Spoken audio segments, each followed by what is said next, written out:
여러분 안녕하세요. 오늘은 소동파의 오도송이라고 알려져 있는 무정설법의 시를 읽어보시겠습니다. 아시다시피 소동파는 북송시대 때의 최고의 문장가이자 시인으로 알려져 있죠. 아버지 소순과 동생 소철, 소식 탐부자가 당송 8대가에 속하는 대단한 문장가 집안입니다. 또 제주도 다양해서 서해면 서해, 그림이면 그림, 뭐 하나 빠지는 것이 없는 그런 천재적인 인물이었다고 합니다. 요것이 소동파의 글씨예요. 그리고 요것이 소동파가 직접 그린 고목도라고 합니다. 이게 670억에 낙찰됐다고 하네요. 소동파가 훌륭한 많은 글을 남겼지만 그 중에서도 적벽보 하면은 최고의 문장으로 손꼽히죠.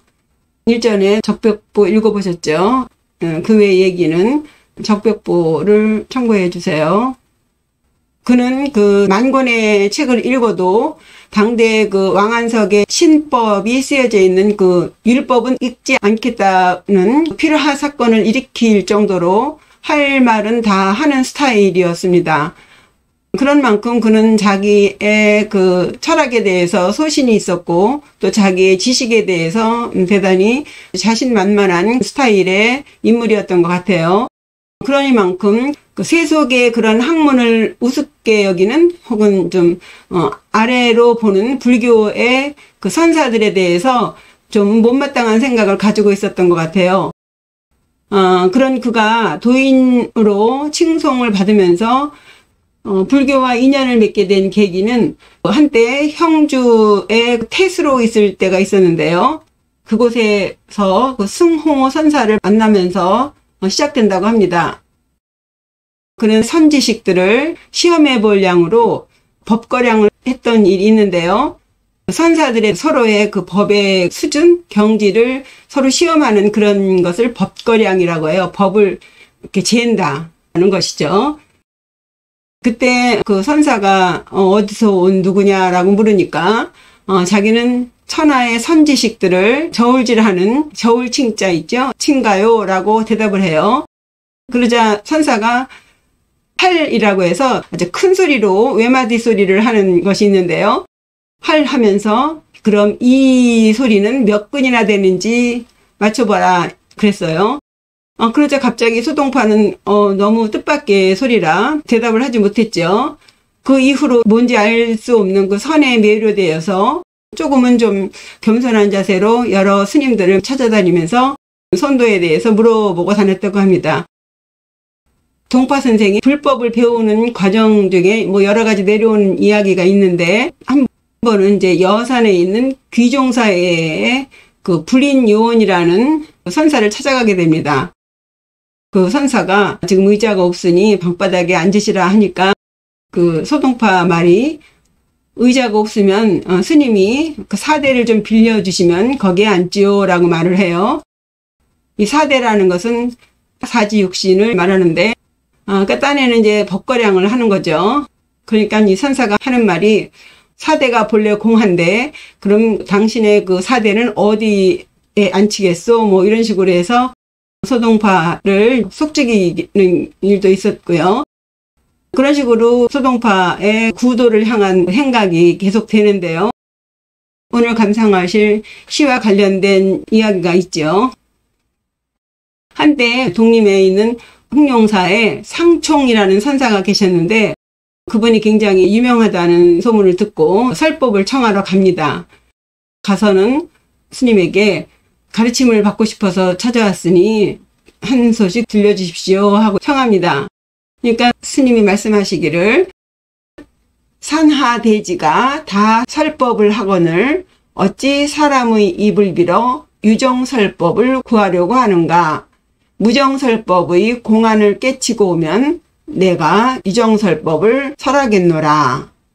어찌 무정설법은 듣지 않고 유정설법만 들으려 하느냐 하고 꾸짖었다고 합니다.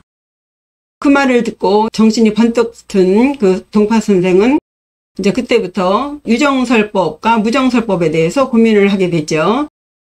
여기서 무정설법이라고 하는 것이 오늘 감상하실 시와 관련된 내용이에요.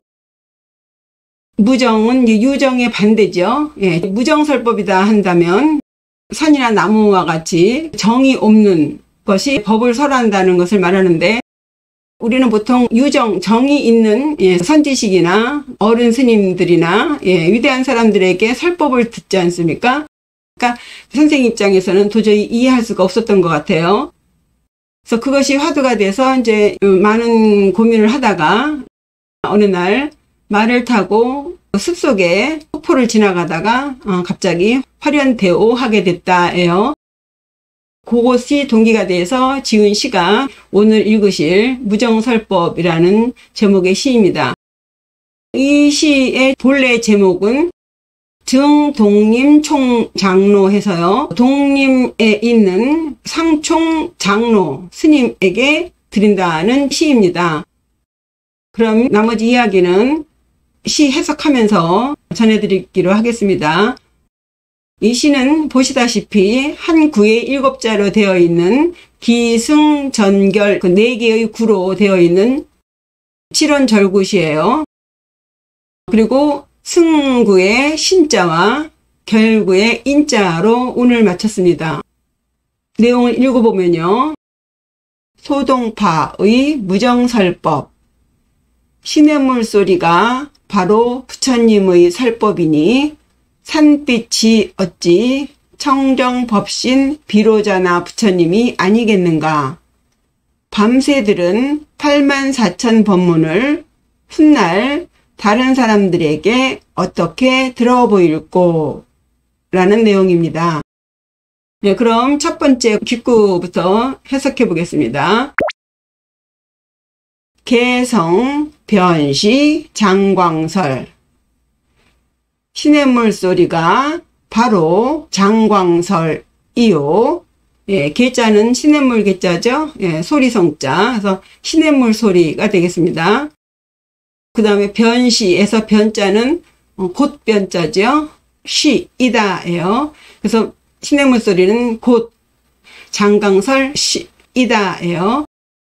여기서 장광설이라고 하는 것은 긴 장자에 넓을 광자, 그리고 혀설자죠. 이 장광설은 요즘은 말솜씨가 굉장히 뛰어나거나 혹은 쓸데없이 장황하게 말을 늘어놓는 것을 이제 장광설이라고 하는데, 이것은 원래 부처님의 혀가 굉장히 길고 폭이 굉장히 넓다라는 말에서 위대한 것인데, 그것은 다분히 그 부처님 말씀이 굉장히 훌륭하고 진실된 말씀이다, 진리의 말씀이다라는 것을 그렇게 혀가 길고 폭이 넓다라고 묘사한 것이죠. 그래서 장광설 하면은 부처님의 말씀, 법문, 설법이 되겠습니다. 그래서 개성, 시냇물 소리는 변, 바로 시장광설, 부처님의 법문이다가 됩니다. 근데 우리가 일반적으로 법문이다라고 한다면 아까 말씀드렸듯이 유정설법이죠. 부처님이라든가 예수님, 하느님이라든가 어떤 인격화된 성인들의 말씀을 설법이라고 하잖아요. 근데 여기서는 시냇물 소리가 바로 부처님 말씀이라고 합니다. 그러니까 이 시냇물 소리, 유정과 반대되는 의식이 없는 무생물이 설법을 한다 해서 무정설법이 된 거예요. 그런데 설법은 아무나 할 수는 없잖아요. 돌을 깨쳤든지 아니면 거기에 상응하는 것을 갖추었을 때 가능한 건데, 여기서는 사람은 물론이고 개나 돼지, 새, 나무, 돌멩이도 설법을 한다니 이해하기 좀 어렵겠죠. 그래서 화엄경에 담장에 있는 기와장이나 자갈도 법을 설할 수 있다라고 한 말이 무정설법의 시초가 되어서 소동파의 이 개성도 오도송으로 전해지면서 선가의 공안으로, 그러니까 화두처럼 된 거예요. 어쨌든 무정설법이라는 것은 단순히 사람이 아니라 천지자연, 산하대지, 일월성신 이런 식으로 모든 만물이 다 법을 설한다는 것이죠. 그래서 화엄경에서도 찰설, 중생설, 삼세일체설이라고 해서 땅도 설법하고 중생도 설법하고 삼세 모든 것이 법을 설한다는 말로 이 무정설법을 설명하기도 합니다. 그러니까 무정물인 돌이나 바위, 흙덩이까지 어떻게 설법을 하는가 하겠지만, 신의 물소리를 확대시켜서 이 모양도 없고 형상도 없고 또 보려고 해도 볼 수 없는 허공까지도 설법을 한다. 해서 이 세상 어떤 만물도 설법 안 하는 존재가 없다. 입니다. 무정설법에 대한 이해를 위해서요. 간단한 선문답을 소개해 드리자면 옛날에 어떤 스님이 경잠선사에게 물었답니다. 무정설법이 무엇이냐고요. 그러자 그 경잠 스님이 승당이나 법당 밖에 이렇게 세워져 있는 기둥 있죠. 예, 그 동쪽에 있는 기둥을 가리키면서 저 스님이 들을 것이다 했어요. 또 묻기를 어떤 사람이 다란이를 읽습니까? 라고 여쭈니까 경잠 스님 말이 법당 안에 있는 상의 왼쪽 다리를 가리키면서 저 대사가 읽을 줄 아느니라 라고 대답을 했대요. 예, 그리고 또 어떤 사람이 들을 수 있습니까? 라고 물으니 다시 선상의 오른쪽 다리를 가리키면서 저 스님이 들을 수 있느니라 라고 대답했답니다. 이 말은 뭐냐면 이 기둥은 인간처럼 견해라든가 식견 같은 거 분별심이나 이 망견이 없는 무정물이잖아요. 때문에 감정이나 선입견에 매이지 않고 사물을 있는 그대로 볼 수 있다고 말하는 것이에요. 마찬가지로 그 상의 다리도 무정물이잖아요. 소리는 입으로 하는 것이 아니라 마음으로 하는 것이고 또 듣는 것도 역시 귀로 듣는 것이 아니라 마음으로 듣는 그런 무정물이야말로 진실을 있는 그대로 볼 줄 아는 존재다 입니다. 때문에 정이 있는 인간이 설법하는 것보다 정이 없는 그 무정물이 설법하는 것이 더 참된 설법이다라고 좀 비약해서 설명을 할 수도 있겠죠. 바꿔 말하면 우리가 세상 만물 어떤 것을 통해서도 설법을 들을 수 있다고 하는 거죠. 해서요. 예, 그 다음 승구 보시죠. 산색 기비 청정신 산빛이 어찌 청정신 비로자나 부처님이 아니겠는가. 산색이죠.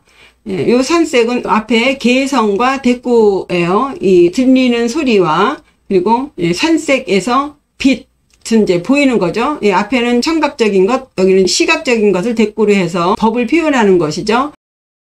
처음에는 그러니까 유정이 아닌 그 무생물인 폭포의 소리를 통해서 깨달음을 말했고, 요 두 번째는요, 그러한 진리를 머금고 있는 모습을 산의 색깔로 말을 하고 있습니다. 그런 진리를 머금고 있는 산의 모양은 기비청정신, 예, 어찌 기자죠? 어찌 비청정신, 청정신이 아니겠는가 했어요. 청정신이라는 것은요, 말 그대로 하면 청정신인데요.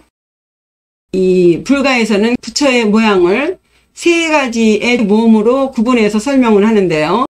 그 하나가 법신이고 하나는 보신, 하나는 화신 이렇게 말하는데 법신이라는 것은 불법 그 자체를 인격화, 사람의 모양으로 말한 것이 법신불이에요. 그리고 부처님이 수행이나 공덕 혹은 그 장엄한 과보로 나타난 모습을 보신불이라고 하고요. 중생을 구제하기 위해서 나타내 보일 때의 몸을 화신불이라고 합니다. 그 중에 이 법신, 그 진리, 불법을 인격화한 모양, 그 모양이 청정법신 비로자나불이라고 합니다. 청정이라는 것은 수없이 많은 법 중에 가장 최고의 으뜸가는 법. 이것은 모든 종교를 초월하고, 예, 모든 사상 철학을 다 초월한 법, 진리의 신, 법신을 청정신이라고 말한 거예요. 그러니까 불법을 말하는 것입니다. 이제 다시 돌아가서요. 산색, 산의 모양은 혹은 산의 빛깔이 어찌 청정신이 아니겠느냐. 그러니까 산 모양 자체가 바로 법의 모양이다는 것이죠. 우리 동양화의 산수화의 기본은요. 산이나 물이 머금고 있는 그 법, 그것을 그려내는 것이 산수화의 목적입니다. 이것이 그런 거예요. 산 자체의 모양이 불법 혹은 진리, 그것을 머금고 있다는 거예요. 가지고 있다는 거예요.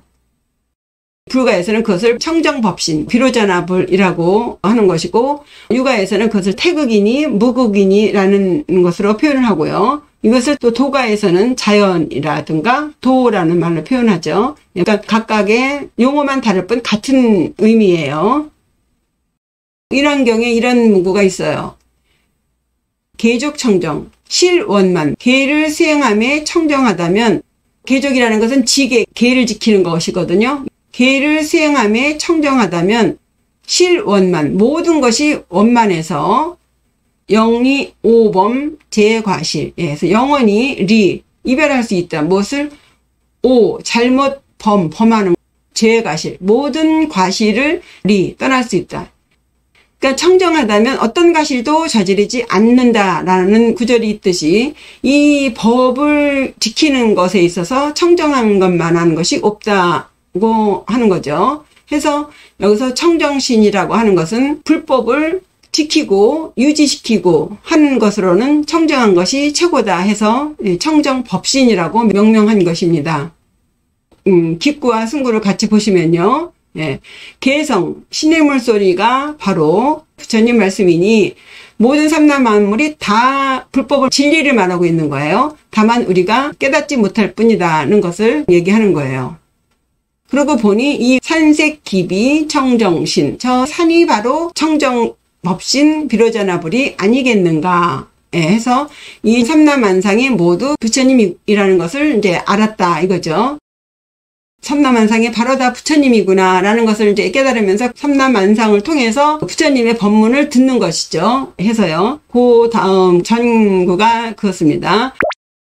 야래 84,000개 밤새 들은 84,000 법문을 야래 밤 이래로 그러니까 밤새도록 84,000개 이 84,000이라는 숫자는 인도에서 아주 많은 수를 말할 때 쓰는데요. 인간의 번뇌가 84,000개나 될 정도로 그렇게 많다는 거죠. 이 번뇌를 물리치기 위해서 거기에 상응하는 법문이 84,000개, 시개자예요. 84,000 법문이다 하는 거죠. 우리 해인사에 8만대장경이 있죠. 끝으로 이 삼남만상을 통해서 들은 그 부처님의 법문인 84,000 법문을 가지고 중생구제로 나서는 것이죠. 결구입니다. 타일 여하 거사인 훗날 어떻게 사람들에게 들어 보일꼬. 타일, 훗날, 다른 날. 여하, 어떻게. 거사인 해서 거는 들 거, 그리고 사자는 우리가 이제 비슷할 사자로 많이 아시는데 여기서는 보인다는 의미가 있어요. 그래서 거사하면 뭔가를 들어 보이는 거예요. 이거야 저거야 하고 이렇게 들어서 보이는 거예요. 사람들에게 어떻게 들어 보일까? 내가 밤새 깨달은 이 진리를 어떻게 사람들에게 들어 보일까예요. 여기서 여하라는 말 어떻게 하면 되지? 이거죠. 어떻게 해야 되는가? 사실 이 이소동파의 이 시에서 하고자 하는 이야기는요. 물론 무정설법에 대한 깨침도 중요하지만 깨달은 자의 숙제가 이거거든요. 어떻게 중생 구제에 나설 수 있는가예요. 자기가 깨달은 것을 어떻게 사람들에게 알려주는가. 그들도 나처럼 깨닫게 해서 그들을 구제해야 하는 거예요. 보살들의 4가지 커다란 약속 중에 첫 번째가 중생 무변 서원도라는 말이 있어요. 무변, 그 수없이 많은 중생들을 서원도, 건널도거든요. 구제시킬 것을 서원합니다예요. 나만 혼자 깨치는 게 아니라 이 많은 목매한 중생들을 깨쳐줘야 되는 것이 그 보살의 첫 번째 목적이에요. 그것을 다른 말로 하면요. 상구보리 하화 중생이에요. 위로는 보리, 깨달음을 구해 진리를 깨치기 위해서 노력하고 그 깨달은 것을 하화 중생, 아래로는 이 중생들을 교화시키는 것. 이것이 최종 목적이거든요. 이것을 해야만 그 윗단계로 올라갈 수 있다고 하는 거예요. 깨달음을 구하는 것과 중생 구제는 같이 가는 것입니다. 그래서 이때에 필요한 것이 어떻게 여하이, 그죠? 어떻게 하느냐. 그런데 이게 하려고 해서 되는 게 아니라 중생구제가 얼마나 간절하냐에 따라서 이 방편을 얻느냐 안 얻느냐가 달려있는 것이죠. 네, 그래서 첫 번째 무의심 내에 기비심이에요. 그 무의한 마음 속에 기비심, 그 마음이 일어나는 거죠. 자비심을 일으켜야 돼요. 자비심이라고 한다면요. 자는 즐거움을 주는 적극적인 의미에서의 마음을 말하고요. 비는 이게 슬플 비자잖아요. 중생이 지니고 있는 그 괴로움, 그 고통을 없애주려는 마음. 이것이 자비심이라고 하는 것이죠. 중생을 사랑하면서 가엾게 여기는 마음. 기독교에서는 구원시킨다고 그러잖아요. 나만 빠져나가는 게 아니라 한 명이라도 더 끌어내는 그런 마음. 그것이 자비심이라는 거예요. 그런 마음을 바탕으로 해서 어떻게 그들을 구제할 것인가를 이제 고민을 하게 되는 것이죠. 자비심이 우러나와야 방편이 생기는 것이죠. 그런 자비심이 없지는 어렵다입니다. 그 다음에 두 번째는요. 지금 방편을 찾는데 방편이 많죠. 여기서 거사라 그랬죠. 들어 보인다 그랬어요. 말로서 하는 게 아니고 글로서 하는 게 아니고 거사, 들어 보인다 그랬거든요. 왜 그러냐면 서부진 언이에요. 글재주가 좋다 할지라도 말하고자 하는 뜻을 다 표현할 수 없어요. 그렇죠? 다 못해요. 서부진 언이에요. 그리고 또 아무리 말재주가 좋다 한들 언부진의예요. 말을 아무리 잘해도 그 마음속에 있는 뜻, 그 뜻을 다 표현하지 못해요. 제가 이 동영상을 통해서 지금 이런 강의를 한다고 하는데 부족한 것도 부족한 거지만 서로 눈으로 쳐다보면요. 굳이 새새콜콜 말하지 않아도 이 뜻이 전달이 돼요. 그런데 이렇게 PPT 작업을 통해서 하려니 시시콜콜 이걸 다 PPT를 만들고 그 표현을 시시콜콜 해야지만 알아들으실 수 있지 않을까 싶어가지고 아주 굉장히 애를 먹거든요. 이게 글씨나 말로 해서는 안 돼요. 그래서 거사라 그런 거예요. 들어 보여야 돼. 그래서 나온 말이 입상진의예요. 상을 세워서요. 상을 세워서.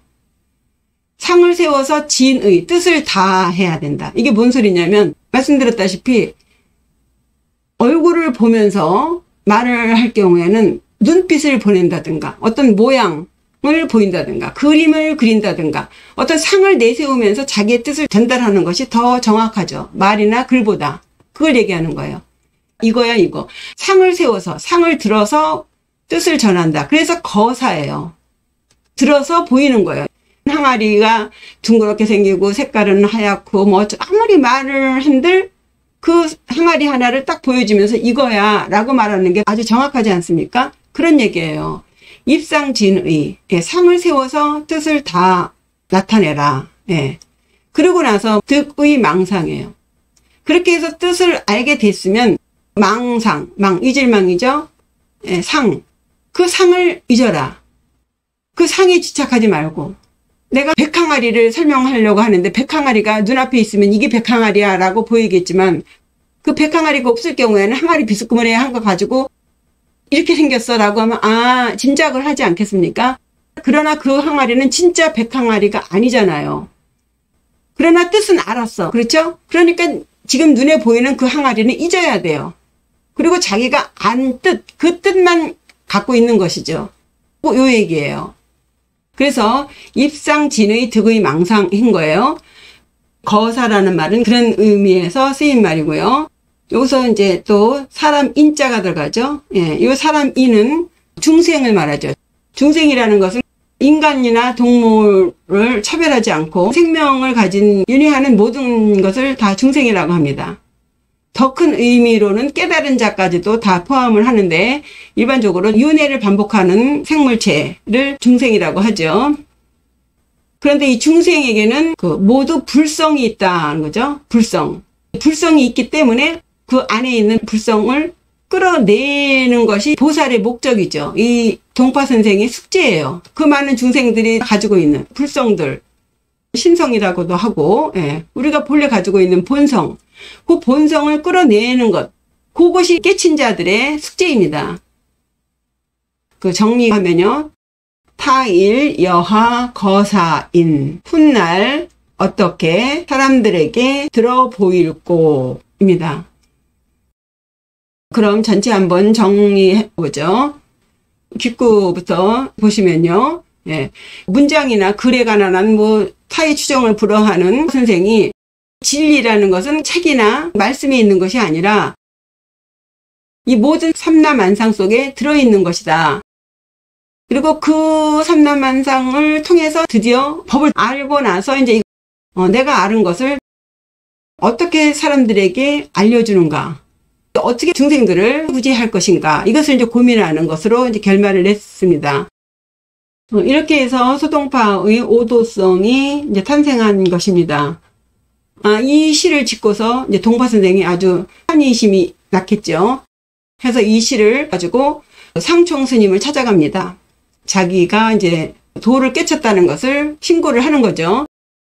여기서 84,000 법문을 듣고 무엇을 깨달았는가? 그것에 대해서는 이 시에서는 말하지 않고 있는데, 어쨌든 이 시를 지어서 상총 스님에게 가지고 갔다 하니까 증오라는 선사가 암원 선사를 찾아가서 동파가 오도성을 읊었는데 그 경지가 높지 않느냐라고 말했어요. 그랬더니 암원 선사 말이 한마디로 문외한이군 하면서 설법에 길이 없는데 어떻게 도달하려고 하는지 모르겠다라는 말을 했다고 합니다. 문외한이라는 것은 문 밖에 있는 사람이라는 말이죠. 어떤 분야에 대해 제대로 알고 있지 못하는 사람을 문외한이라는 용어를 쓰는데요. 그러자 이 중호선사가 신의 물소리가 부처님 설법이고 산도 청정한 부처라고 읊었는데 어떻게 문외한이냐 하니까 이 암원선사가 여기 앉아서 참선을 하다 보면 알게 될 것이다. 그래서 증오선사는 그 말을 듣고 밤새 참선을 하면서 고민했죠. 새벽에 일어나서 이 증오선사가 갑자기 확 뚫리면서 개성을 읊게 됩니다. 그것이 요 시예요. 한번 읽어보죠. 동파거사 태요설 성색 관중 욕투신. 동파거사. 거사는 이제 그 머리 깎지 않은 남자 불자들을 거사 혹은 처사라고 합니다. 그래서 동파거사는 태요에서 클 태자, 요 넉넉할 요자죠. 예, 크게 넉넉해. 무엇이 혀설이죠. 예, 말이 너무 많아요. 동파거사는 말이 너무 많아서 성색, 관중, 욕투신 해서요. 성색, 소리성, 색, 모양색이죠. 빛깔색. 그러니까 청각이나 시각이 보고 듣는 것이 관중. 관자는 빗장 관자예요. 빗장 안에서, 그러니까 문 안에, 그러니까 이렇게 들어앉아 있어야 되는 소리와 색이 욕투신. 몸에서 욕투, 이게 빠져나올 투 같은 거예요. 막 빠져나오려고 한다예요. 몸에서 막 나오려고 한다는 거예요. 그러니까 아는 게 너무 많고 글도 잘 써, 말도 잘해 하다 보니 그 소리나 이 모양이 몸에서 막 나오려고 한다는 거. 이것이 이제 동파의 한계라는 것이죠. 말이 너무 많다. 예, 말을 줄여야 돼요. 아까 개성 그랬죠? 신의 물소리, 산색, 산 모습 이런 것들이 다른 말로 하면은 듣고 보고 이런 것이 이 오감에서 나오는 것은 다 공이지 않습니까? 공. 다 쓸데없는 것들이 몸에서 막 나온다는 거예요. 그러니 개약 시성 산시색 해서요. 개 시냇물이 약 만약에 시성 소리이고 시냇물이 소리이고 그리고 산시색 산이 색이라면 해요. 무산무수 호수인 산도 없고 물도 없어야만 호 좋다. 누구에게? 수인 근심 많은 사람, 번뇌가 많은 사람들 이런 사람들한테 좋다.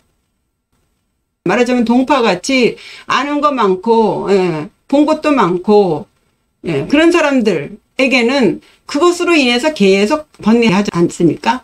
시시콜콜 시시분별을 가리게 되기 때문에 계곡을 계곡 자체로 안 보고 소리로 보고 산도 산 그 자체로 보지 않고 모양으로 보고 이런 식으로 듣는 것대로 보는 것대로 계속 시시비비를 가리게 된다면 결코 깨닫는 것이 아니라는 거예요. 그래서 산도 없고 물도 없어야, 보고 듣는 것에 대한 분별이 없어야만 수인, 이 번뇌 많은 사람에게 좋다. 그렇게 해야만 번뇌가 끊어진다고 이제 증오선사가 밤새 고민한 끝에 시를 읊었습니다. 그래서 그 개송을 가지고 암원선사에게 또 달려가죠. 아, 스님 제가 또 한 소식 얻었습니다 하면서 지은 시를 읊었어요. 그랬더니 암원선사 하는 말이 너 또한 문외한이라고 해야겠다는 거예요. 그러니까 암원선사는 이 증오선사의 그 개송을 듣고서도 문외한이다. 그리고 동파선생의 무정설법 시를 듣고도 문외한이다 했잖아요. 그 무엇이냐? 언어도단 입정처라는 구절이 있습니다. 언어가 말이나 글이나 이런 길이 끊어진 그곳이 바로 입정, 정에 들어가는 곳이다 해요. 노자에서도 도가도 비상도라는 말이 있어요. 도라는 것은 이것이 도다라고 말하는 순간 이미 그것은 도가 아니다 해요. 말로써 전할 수 있는 것도 아니고 글로써 전할 수 있는 것도 아니고 때문에 그런 것이 끊어졌을 때 그때 바로 정으로 들어갈 수 있는 것이다. 근데 이 동파 선생은 말이 너무 많다 이거예요.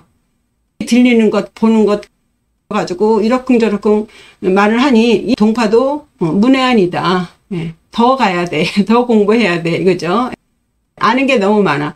그래서 아는 게 너무 많아서 그 아는 것에 걸려서 벗어나지 못하는 그것을 지금 지적하는 것입니다. 그러니까 진정한 깨달음이라는 것은 늘 말씀드렸지만 증지, 수행으로서 체득함으로써 아는 것이지 지식으로 아는 것이 아니라는 것이죠. 이 암원선사의 말씀대로 기록에 의하면 동파 선생은 말년에 굉장히 연불기도도 열심히 하고 수행을 열심히 했는데 그 당시에는 해탈을 하지 못했대요. 그리고서는 그 다음에 달구로 태어났다고 합니다. 달구로 태어났을 때 사형이었던 그 선사가 그 닭이 전생의 소동파임을 알고 눈 하나를 파고 또 다리 하나를 분지러뜨려서 묶어놓고서는 불경이나 이런 거 듣고 진정한 참회를 하게 했다고 합니다. 그렇게 해서 명나라 때 원갱도라고 하는 대문장가가 있는데 그 문장가로 태어나서 그때에 해탈했다고 기록에 전해집니다. 예, 그렇게 해서 어쨌든 결과적으로 소동파는 해탈한 자로 알려지고 있어요. 우리가 이런 시를 통해서 공부를 하는 것은 시시비비를 가리자고 해서는 안 된다는 얘기를 선사들의 선문답을 통해서 듣는 것입니다. 지식의 끝이 지혜라고 하잖아요. 예, 이 지식이 지식에 머무르지 않고 지혜로 발전할 수 있도록 해야 되겠습니다. 그럼 지금까지의 설명을 바탕으로 한번 읽어보겠습니다. 같이 큰 소리로 읽어주세요. 개성 변시 장광설. 신의 물소리가 바로 장광설이니 산색 기비 청정신. 산빛이 어찌 청정신이 아니겠는가. 야래 84,000개. 밤새도록 들은 84,000 법문을 타일 여하 거사인. 훗날 어떻게 중생들에게 들어보일꼬. 예, 이상으로 소동파의 무정설법 들어보셨습니다.